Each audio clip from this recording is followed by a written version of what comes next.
இருள் சேர் இரு வினையும் சேரா இறைவன் பொருள் சேர் புகழ் புரிந்தார் மாட்டு. இந்த திருக்குறள் எத்தனை பேருக்கு தெரியும்? கால் இல்லாம பிறக்கிறாங்க, கண் இல்லாம பிறக்கிறாங்க, வீடு இல்லாம பிறக்கிறாங்க, பல நோய்களோட பிறக்கிறாங்க. ஏன் இந்த மாற்றங்கள்? போன ஜென்மத்துல நீங்க என்ன செஞ்சீங்களோ அதை பொறுத்து உங்களுக்கு இந்த பிறவி கொடுக்கப்பட்டிருக்கிறது. இருள் சேர் இருவினை சேரா இறைவன் பொருள் சேர் புகழ் புரிந்தார் மாட்டு அப்படின்ற இந்த குறளுக்கு அர்த்தம் என்ன? வள்ளுவர் என்ன சொல்ல வர்றாரு அப்படின்னு பார்த்தோம்னா, கெட்டது நல்லது, நல்வினை தீவினை, பாவம் புண்ணியம், இது எல்லாமே வந்துட்டு இறைவன் யாரு, அவருடைய தன்மை எப்படிப்பட்டது அப்படின்னு தெரிஞ்சு அவரை போற்றுகிறவங்களுக்கு வந்து இது வந்து இதனுடைய இம்பாக்ட் ஒன்றும் இருக்காது அப்படின்றது தான் இதனுடைய அர்த்தம். ஆனா இப்ப தம்பி சொன்னது வந்து அதுக்கான அர்த்தம் கிடையாது. வேதத்துல இப்படி இருக்கா அப்படின்னு நம்ம பார்த்தோம்னா, அவர் சொன்ன அந்த 4 கருத்துகளுக்குமே வந்துட்டு எதிர்மறையா தான் இருக்கு. நீ உயர்ந்தவங்க தாழ்ந்தவங்க அப்படின்னு சொல்லி எந்த காரியமும் கிடையாது. எல்லாருமே சமம். அவங்க எல்லாருக்கும் வந்து பாத்தீங்கன்னா ஒரு கடவுள் தான் அப்படிங்கிற மாதிரி ஒரு தேவன் இருக்கிறாங்க அப்படின்றது தான் அவர் வந்து ஒன்றே குலம் ஒருவனே தேவன் சொல்றாங்க. அதே சமயம் வள்ளுவரும் என்ன சொல்றாரு அப்படின்னு பார்த்தா, பிறப்போக்கும் எல்லா உயிருக்கும் அப்படின்னா பிறப்பால எல்லாரும் சமம்தான், யாரும் வந்து மேலேயும் கீழேயும் கிடையாது அப்படின்றது அந்த இப்போ இல்லை 1000 வருஷங்கள் 3000 வருஷங்கள் 2000 வருஷம் காலகட்டத்திலேயே அவங்க வந்து இந்த காரியங்கள் எல்லாம் எழுதி வச்சிருக்கிறாங்க. ஆனால் நம்ம இடையில வந்துட்டு அதை தவறா புரிஞ்சு கொண்டு அதை வந்துட்டு நம்ம பண்ண பாவத்தினால, போன ஜென்மத்துல பண்ண பாவத்தினால இந்த ஜென்மத்துல வந்து நம்ம வந்து பார்வை இல்லாமல் பிறக்கிறோம், கை கால் இல்லாமல் பிறக்கிறோம், வீடு இல்லாமல் பிறக்கிறோம், ஏழையா பிறக்கிறோம் அப்படின்னு சொல்றதெல்லாம் வந்துட்டு முற்றிலுமா வந்து தவறுன்னு நான் சொல்றேன். இயேசு கிறிஸ்து என்ன சொல்றாரு வேதத்துல? யோவான் 9ஆம் அதிகாரம் 1-3 வசனங்கள். அவர் அப்புறம் போகையில் பிறவி குருடனாகிய ஒரு மனுஷனை கண்டார். அப்பொழுது அவருடைய சீஷர்கள் அவரை நோக்கி, ரபி, இவன் குருடனாய் பிறந்தது யார் செய்த பாவம்? இவன் செய்த பாவமோ இவனை பெற்றவர்கள் செய்த பாவமோ என்று கேட்டார்கள். இதே மாதிரி இந்த தம்பிக்கு இருந்த டவுட் மாதிரியே இப்படி பிறந்திருக்கிறாங்களே, இதற்கு என்ன ரீசன் அப்படின்னு சொல்லி கேட்கும்போது ஆண்டவர் சொல்றாரு, இயேசு பிரதித்திரமாக 3வது வசனம், அது இவன் செய்த பாவமும் அல்ல, இவனை பெற்றவர்கள் செய்த பாவமும் அல்ல, தேவனுடைய கிரியைகள் இவனிடத்தில் வெளிப்படும் பொருட்டு இப்படி பிறந்தான் அப்படின்னு சொல்லிட்டு ஆண்டவர் வந்து எந்த இடத்துலயும் யாரையும் தாழ்வா வந்து சொல்லவே கிடையாது. அவங்க பண்ண பாவத்தினால அப்படி பிறந்தாங்கன்னு இவங்க வார்த்தையே இல்லை. யாருடைய பாவமும் அல்ல, நான் தான் வந்து அவங்கள உண்டாக்கி இருக்கிறேன், எல்லாரையும் வந்துட்டு நான் வந்து சமமாக தான் படைச்சிருக்கேன் அப்படின்னு சொல்லி ஆண்டவர் சொல்றாரு. அதான் பழைய ஏற்பாட்டு நீதிமொழிகள்லயே நம்ம வாசிக்க முடியும். இந்த ஐஸ்வர்யவான்களும் ஒன்றாய் சந்திக்கிறார்கள், அவர்களையும் கர்த்தராகிய நான் தான் உண்டாக்கினேன்னு சொல்றாரு. ஏழைகளையும் நான் தான் உண்டாக்கினேன், அதனால நீ ஏழைக்கு கொடு, ஏழைக்கு கொடுக்குறவன் கர்த்தருக்கு கடன் கொடுக்குறான் அப்படின்னு சொல்றாங்க. ஏழைகளை பரியாசம் பண்ணுகிறவன் ஆண்டவரே பரியாசம் பண்ணுகிற மாதிரின்னு சொல்லி ஆண்டவர் வந்து தெளிவா எழுதியிருக்கிறாரு. இன்னொன்னு, அவருடைய நாம மகிமைப்படும்படி இயேசு கிறிஸ்து வாழ்ந்த நாட்கள்ல அவர் வந்து கிராமங்கள் தூரம் சுற்றி திரிந்து நன்மை செய்கிறவராய் சுற்றி திரிந்தார்னு நம்ம வாசிக்கிறோம். அவர் செய்த அற்புதங்கள் அடையாளங்கள் எல்லாம் பார்த்தீங்கன்னா, பார்வையாளருக்கு பார்வை கொடுத்தார், நடக்க முடியாதவங்களை நடக்க வச்சாரு, எல்லாருக்கும் அற்புதங்கள் அடையாளம் செய்யும் போது ஜனங்கள் எல்லாம் அதை கண்டு தேவனை மகிமைப்படுத்தினார்கள்னு அதெல்லாம் இங்க சொல்றாரு ஆண்டவர். இவனிடத்தில் வெளிப்படும் பொருட்டு, தேவனுடைய கிரியைகள் வெளிப்படும் பொருட்டு. மத்தேயு 5ஆம் அதிகாரம் 44-45 வசனம் வாசிக்கிறேன். நான் உங்களுக்கு சொல்லுகிறேன், உங்கள் சத்துருக்களை சிநேகியுங்கள், உங்களை சபிக்கிறவர்களை ஆசீர்வதியுங்கள், உங்களை பகைக்கிறவர்களுக்கு நன்மை செய்யுங்கள், உங்களை நிந்திக்கிறவர்களுக்காகவும் உங்களை துன்பப்படுத்துகிறவர்களுக்காகவும் ஜெபம் பண்ணுங்கள். இப்படி செய்வதனால் நீங்கள் பரலோகத்தில் இருக்கிற உங்கள் பிதாவுக்கு புத்திரராய் இருப்பீர்கள். அவர், இங்கதான் பாயிண்டே வருது, அவர் தீயோர் மேலும் நல்லோர் மேலும் தமது சூரியனை உதிக்க பண்ணி நீதி உள்ளவர்கள் மேலும் அநீதி உள்ளவர்கள் மேலும் மழையை பெய்ய பண்ணுகிறார். போன ஜென்மத்துல வந்துட்டு உங்க பாவம் செஞ்சதுனால இந்த ஜென்மத்துல குறையோட இருக்கிறாங்க, ஏழைகளா இருக்கிறாங்க அப்படின்னு சொல்றது வந்து எவ்வளவு தவறுன்னு நம்ம பார்க்கிறோம். நல்லோர் மேலும் தீயோர் மேலேயும் தம்முடைய சூரியன் உதிக்க பண்ணுகிறார், மழையையும் வருஷிக்க பண்ணுகிறார். இந்த மழையை வருஷிக்க பண்ணுகிறது என்ன அர்த்தம் அப்படின்னு சொன்னா, இந்த பயிர் விளைகிறதுனால வந்துட்டு நம்ம வந்து நமக்கு ஆகாரம் உண்டாயிருக்கிறது. ஸோ நான் அதை வந்து நல்லவங்களுக்கும் தான் கொடுக்குறேன், மழையை பெய்ய பண்ணுறேன், கெட்டவங்களுக்கும் தான் நான் கொடுக்குறேன், தீயோர் மேலேயும் தான் வர வைக்கிறேன். அதனால நான் வந்து நல்ல தீயோர் நல்ல அந்த பாகுபாடையும் நான் பார்க்கறதில்ல, உயர்ந்தவங்க தானோன்றது அந்த கருத்தே என்கிட்ட இல்லை அப்படின்னு சொல்லி வந்து ஆண்டவர் வந்து வெளிப்படையாக இங்கே வந்து சொல்லியிருக்கிறது வந்து நம்ம பார்க்க முடிகிறது. ஸோ நம்ம வந்துட்டு பாவம் புண்ணியத்தை வச்சு மறுபடியும் பிறக்கிறோம் அப்படின்னு சொல்றாங்க. அப்படி கருத்து வந்து தவறு. வேதத்துல மறுபிறப்பு அப்படிங்கிறது, மறுபடியும் பிறத்தல் அப்படிங்கிறது என்னன்னா பார்ன் அகைன் எக்ஸ்பீரியன்ஸ்ன்னு சொல்றாங்க. அது என்னன்னா, நான் பாவத்துல இருந்தேன், தவறு செஞ்சுக்கிட்டு இருந்தேன், மனுஷனுக்கும் கடவுளுக்கும் விரோதமான சில காரியங்கள், இதெல்லாம் தவறுன்னு தெரிஞ்ச சில காரியங்கள் செய்து கொண்டிருந்தேன். ஆனா கடவுளை தெரிந்து கொண்டதும் இந்த வழியில தான் நடக்கணும், அவர் இப்படி கட்டளைகளை கொடுத்திருக்கிறாரு அப்படின்னு சொல்லி மனம் மாறி ரட்சிப்புக்குள்ள கிறிஸ்து இயேசுவை வந்து ரட்சகரா ஏற்றுக்கொண்டு மனம் மாறி இதே இப்பவே வாழ்கிற நாட்கள்ல இந்த காலகட்டத்திலேயே வந்துட்டு நான் வந்து மனம் மாறி என்னுடைய பழைய காரியங்களை, பழைய வாழ்க்கையை நான் வந்து பாவமான வாழ்க்கை, அதாவது பாவமான வாழ்க்கைன்னா என்ன, மனுஷங்க சொல்றது தானே, அப்படி வந்துட்டு தம் அடிச்சிட்டு தண்ணி அடிச்சிட்டு இதெல்லாமே வந்து உடலுக்கு கெடுதின்னு சொல்லி உலகமே வந்துட்டு டைட்டிலோட போடுறது, அந்த அந்த அந்த யூஸ் பண்ற பொருட்கள் மேலேயே வந்து இது வந்து உடலுக்கு வந்து கெடுதின்னு சொல்லி போட்டிருக்கு. ஸோ அந்த மாதிரியான தவறான வழிகள்ல நடக்கிறவங்க ஆண்டவருடைய சாயல், ஆண்டவர் பக்கம் வரும்போது, தெய்வத்தை தெரிந்து கொள்ளும் போது இந்த காரியங்களெல்லாம் விட்டுட்டு நல்ல வழியில வந்து நான் நடக்கிறேன்னு சொல்றாங்க பார்த்தீங்களா, அதுதான் ஆவியில பிறக்கிறது, அதுதான் மறுபிறப்பு. நான் பழைய என்னுடைய மனுஷனை விட்டு புதிய சிருஷ்டியா மாறேன்.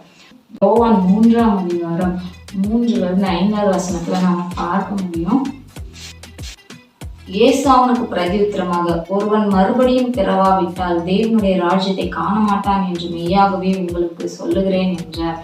அதற்கு நிக்கோதேமு, ஒரு மனுஷன் முதிர் வயதாய் இருக்கையில் எப்படி பிறப்பான்? அவன் தன் தாயின் கர்ப்பத்தில் 2ஆம் தரம் பிரவேசித்து பிறக்கக்கூடுமோ என்றான். இயேசு பிரதியுத்தரமாக, ஒருவன் ஜலத்தினாலும் ஆவியினாலும் பிறவாவிட்டால் தேவனுடைய ராஜ்யத்தில் பிரவேசிக்க மாட்டான் என்று மெய்யாகவே உங்களுக்கு சொல்லுகிறேன் அப்படின்னு சொன்னாரு. ஸோ அவர் சொன்ன மறு வாழ்க்கையில எப்படி திரும்பவும் நம்மளுடைய வாழ்க்கை, பழைய வாழ்க்கையிலேருந்து நம்ம எப்படி மாறுறோம் அப்படிங்கிறது தான். எல்லாம் வச்சுட்டு இருக்கோம், போன ஜென்மத்தில் நமக்கு ஏதோ தவறு செய்யறதுனால இந்த ஜென்மத்தில் நான் ஏழையா இருக்கிறேன் அப்படின்னு இல்லவே இல்லை.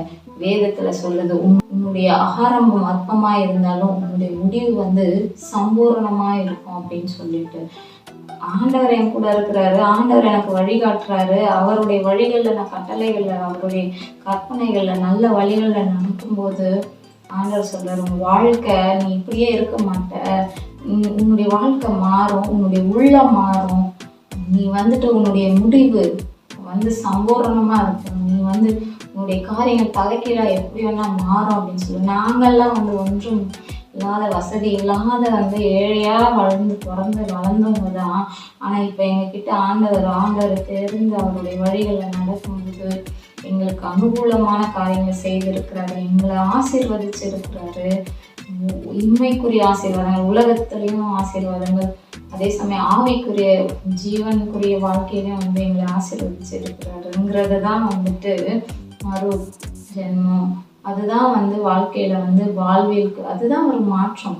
அதுதான் வந்து ஆண்டவர் வந்து சொல்றாரு, கிறிஸ்துவுக்கள் திரும்பவும் பிறக்கிறவங்க புது சிருஷ்டியா இருக்கிறாங்க அப்படின்னு சொல்லிட்டு. ஸோ எல்லா வேதங்களும் சித்தர்களும் புலவர்களும் சொல்லுகிற ஒரு விஷயம் என்னன்னா, எல்லாரும் சமம்தான். அதுதான் வாழ்வியல் கல்வி. அன்பு தான் கடவுள் அப்படிங்கிறது வந்துட்டு சித்தர் அழகா அந்த சொல்லியிருக்கிறாரு. அன்பும் சிவமும் இரண்டென்பர் அறிவிலார், அன்பே சிவமாவது யாரும் அறிகிறார், அன்பே சிவமாவது யாரும் அறிந்த பின் அன்பே சிவமாய் அமர்ந்திருந்தாரே. அப்படின்னா அன்பு வந்து தான் கடவுள் அப்படின்னு அவர் வந்து சொல்றாரு. அந்த அன்பை வந்துட்டு மற்ற மனுஷங்கள்கிட்ட காட்டும்போது அது அன்பு காட்டுறது தான் வந்து கடவுள்ன்றது அவங்க அறிஞ்ச பின்னாடி அவங்க அன்பாய் வந்து மாறி அவங்களே ஒரு கடவுளா மாறுவாங்க அப்படின்றத அவர் அழகா வந்து சொல்லியிருக்கிறாரு. இங்க நம்ம வேதத்துல அதான் பார்ப்போம். ஏதாவானவர் தம்முடைய ஒரே பேரான குமாரனை இந்த உலகத்திற்கு கொடுத்து இந்த உலகத்தின் பாவத்தை மீட்கும்படியாய் அவரை கொடுத்து சிலுவையில மரித்து 3ஆம் நாள் உயிர்த்தெழுந்து இவ்வளவாய் அன்பு கூர்ந்தார் அப்படின்னு சொல்லி. அப்போ அன்பு தான் கடவுள். இயேசு கிறிஸ்து அன்பே உருவானவர். அப்படின்னு சொல்லி நம்ம பார்க்கிறோம். அவர் சாந்தமானவர், ஒரு கணத்தை அடிச்சா மறு கணத்தை காட்டுன்னு சொல்றாரு. ஸோ அவர் வந்துட்டு உன்னுடைய பாவத்தை எல்லாம் நான் எடுத்துக்கிட்ட சொல்ல, நீ சுமக்க வேண்டியதில்லை, உன்னுடைய பாவத்தினால உனக்கு எதுவும் ஆகாது, எந்த சாபமும் இராது, எந்த பாவமும் இராது அப்படின்னு சொல்லி ஆண்டவர் வந்துட்டு நம்மளை ஆசீர்வதிச்சு இருக்கிறாரு.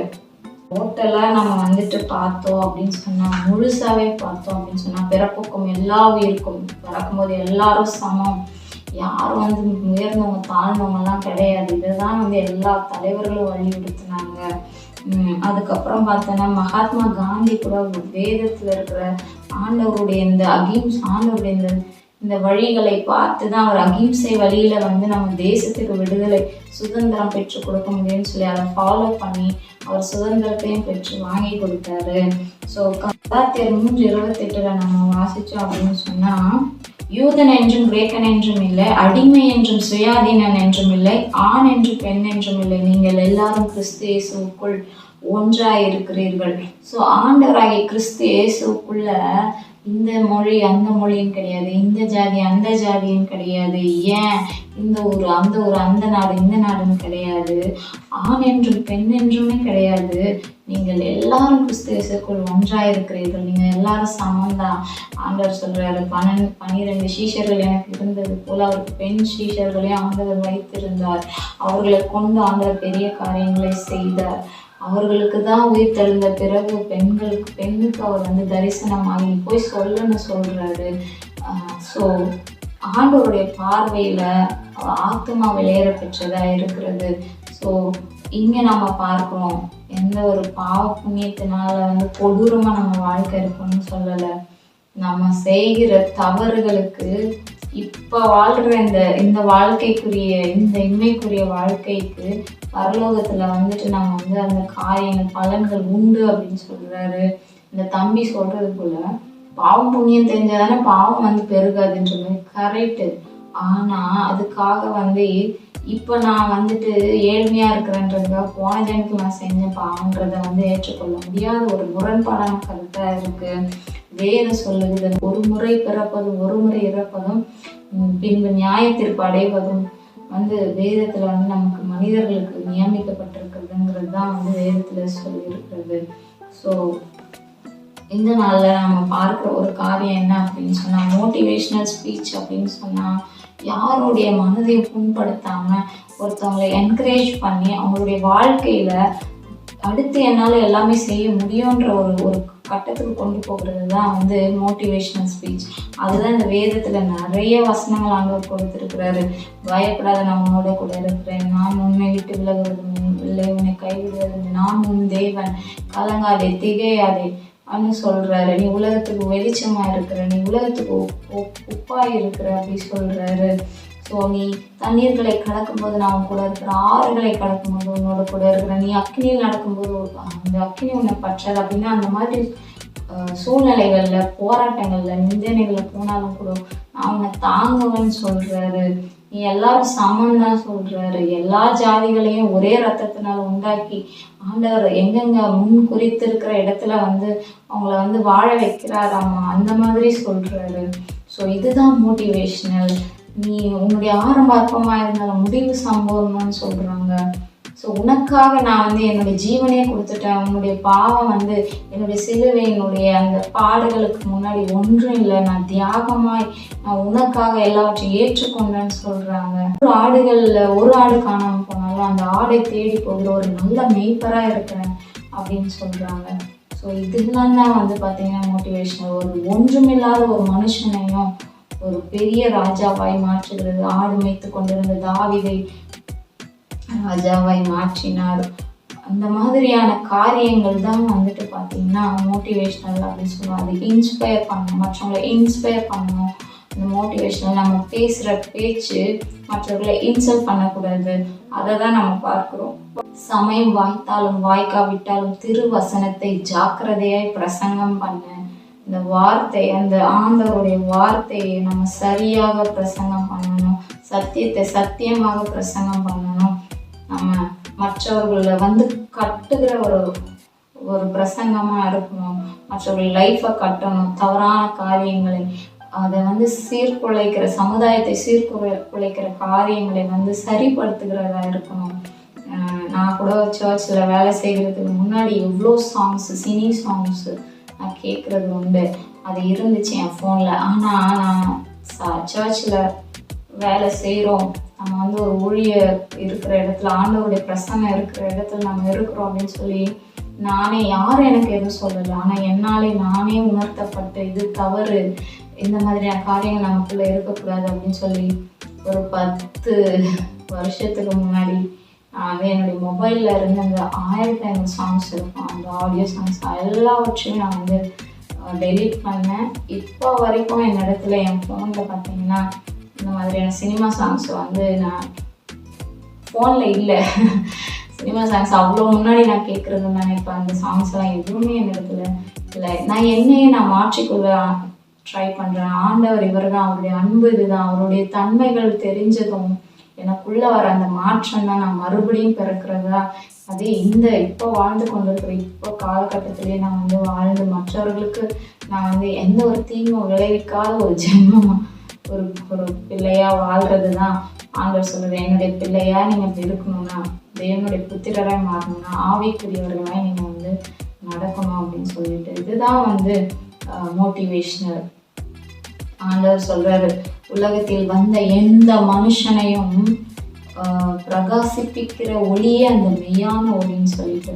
ஸோ வேதத்தில் ஏழைகளை குறித்தும் மற்றவர்களை குறித்தும் எல்லாரையும் குறித்தும் தெளிவாக இருக்குது. நம்ம எல்லாரும் ஆண்டவருடைய பிள்ளைங்க, எல்லாரும் சமம், யாரும் உயர்ந்தவங்க தாழ்ந்தவங்க கிடையாது.